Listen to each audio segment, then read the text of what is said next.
Ravikant Desai sir, वो अनन्या के grandfather के बहुत क्लोज हैं। तुम यहां उनका वेट करना, उनसे बात करने की कोशिश करना, उन्हें कन्विंस करने की पूरी कोशिश करना। All the best. Miss Lobo के जाने के बाद अभिनव ने एक कॉल लगाया। नमस्कार मंत्री जी, कैसे हैं आप? दूसरी तरफ से आवाज आई। अरे अभिनव जी, आपने हमें कॉल किया, हमारे तो भाग्य ही खुल गए। तभी अभिनव ने कहा, अरे नहीं, ऐसा कुछ भी नहीं है, मुझे एक छोटा सा काम था आपसे। फोन पर अभिनव मंत्री जी को कुछ समझा रहा था। तभी रविकांत देसाई उर्फ रविकांत वहां आ गए। हाँ, तो फॉरेन डिटेल्स पता कीजिए मंत्री जी, और मुझे कॉल बैक कीजिए। अभी मैं रखता हूं। रविकांत ने अभिनव की यह बात सुन ली थी। अभिनव ने पलटकर उनसे कहा, रविकांत जी, सिंह इंडस्ट्रीज का मर्जर एके प्राइवेट लिमिटेड के साथ कैसा रहेगा? रविकांत हैरान होकर कहते हैं, एके प्राइवेट लिमिटेड, वो तो हमारे बहुत ही पुराने एसोसिएट्स थे। लेकिन अभिनव, तुम उनके बारे में कैसे जानते हो? इसके बाद अभिनव ने रविकांत को कुछ ऐसा बताया कि उसे सुनने के बाद उनके पैरों तले जमीन खिसक गई। उन्होंने अपनी सिगरेट वापस रखी और अभिनव को अपने साथ कॉन्फ्रेंस रूम में ले गए। अभिनव को अंदर आता देख चिराग बोला, अबे ओ गरीब, तू गया नहीं अभी यहां से? इसके जवाब में रविकांत गुस्से में बोले, बिहेव योरसेल्फ चिराग।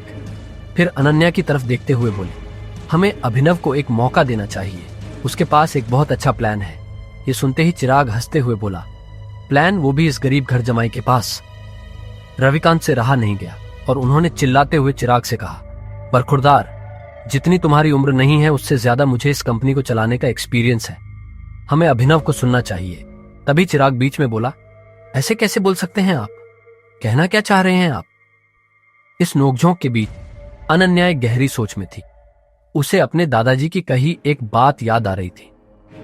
अनन्या बेटा, अभिनव तुम्हारे लिए एक बहुत ही अच्छा जीवन साथी है, और हमेशा याद रखना, जब भी तुम पर या सिंह इंडस्ट्री पर कोई भी मुसीबत आएगी ना, तो अभिनव ही तुम्हें उससे बाहर निकालेगा। सामने चल रही बहस को देख अनन्या जोर से चिल्लाती है, चिराग, ये मत भूलो, ये कंपनी मेरी है और हर डिसीजन मेरा होगा। अभिनव बैठो और बताओ तुम क्या कहना चाहते हो। अनन्या को चिराग पर चिल्लाता देख अभिनव को बहुत खुशी हुई। रविकांत ने अभिनव को अपने बगल वाली कुर्सी पर बिठाया। बैठते ही सामने रखे पानी के गिलास को अभिनव ने एक सांस में गटक लिया। अनन्या, मुझे सबसे पहले कंपनी के इन्वेस्टर्स की डिटेल्स चाहिए होगी, शेयर होल्डर्स की लिस्ट चाहिए होगी, एंड बैलेंस शीट देखनी होगी। उससे पहले मैं कुछ नहीं कर पाऊंगा। तभी चिराग, जो कि गुस्से से तिल मिला रहा था, बोल उठा, दिस इज टू मच। हम ऐसे ही किसी को भी अपनी कंपनी की डिटेल्स नहीं दे सकते। लेकिन अनन्या ने बिना चिराग की सुने अपने एक एम्प्लॉय से कहा, अभिनव को लैपटॉप दो। चिराग बोला, तुम अभी भी मेरी बात नहीं मान रही हो अनन्या। अनन्या से रहा नहीं गया और वो बोली, Chirag, why don't you mind your own business? क्यों भूल जाते हो कि अभिनव मेरा पति है? 2 साल में पहली बार अभिनव ने अनन्या को उसके लिए सपोर्ट में बोलते हुए देखा था। अभिनव ने कहा, अनन्या, मुझे स्टेटमेंट्स में बहुत सी इरेगुलरिटीज दिख रही हैं।